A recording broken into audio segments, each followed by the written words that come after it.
L'essentiel, et rien d'autre, de Fumio Sasaki est un ouvrage emblématique du minimalisme japonais, offrant un témoignage personnel sur la transformation qu'apporte une vie simplifiée.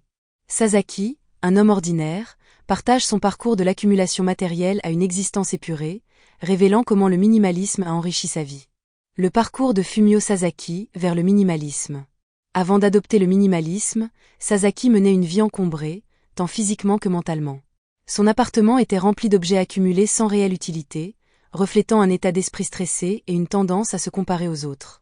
Cette accumulation matérielle ne faisait qu'amplifier son insatisfaction et son anxiété. La prise de conscience de Sasaki est survenue lorsqu'il a réalisé que ses possessions ne contribuaient pas à son bonheur, mais plutôt à son mal-être. Il a alors entrepris un processus de désencombrement radical, se séparant de la majorité de ses biens pour ne conserver que l'essentiel. Cette démarche lui a permis de retrouver une sensation de liberté et de concentration accumulée, ainsi qu'une gratitude plus profonde envers la vie et ses proches. Les bienfaits du minimalisme selon Sasaki.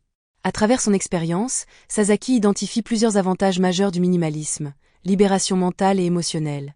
En se débarrassant du superflu, il a constaté une diminution significative du stress et de l'anxiété, retrouvant une clarté mentale propice à la concentration sur l'essentiel. Amélioration des relations sociales. Le minimalisme lui a permis de se focaliser davantage sur les relations humaines, renforçant les liens avec ses proches et cultivant un sentiment de gratitude. Simplicité et efficacité. Une vie moins encombrée facilite la prise de décision et rend le quotidien plus fluide, impliquant les distractions et améliorant l'efficacité personnelle. Conseils pratiques pour adopter le minimalisme.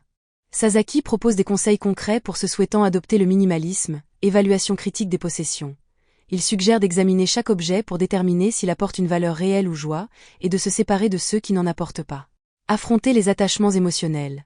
Reconnaissant la difficulté de se défaire d'objets sentimentaux, il recommande de conserver uniquement ceux qui évoquent des souvenirs positifs et significatifs. Adoption progressive de nouvelles habitudes.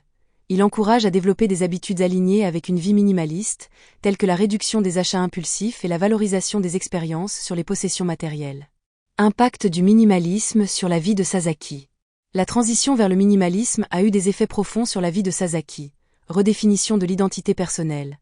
En se détachant des biens matériels, il a découvert que son identité et sa valeur ne dépendaient pas de ses possessions, mais de ses expériences et relations.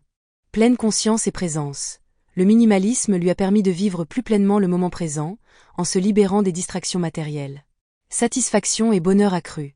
En se concentrant sur l'essentiel, il a trouvé une satisfaction durable et un bonheur authentique, indépendant de l'accumulation matérielle. Conclusion. L'essentiel, et rien d'autre, de Fumio Sasaki est un guide inspirant pour quiconque cherche à simplifier sa vie et à se concentrer sur ce qui compte vraiment. À travers son récit personnel, Sasaki démontre que le minimalisme n'est pas une privation, mais une voie vers une existence plus riche et épanouissante.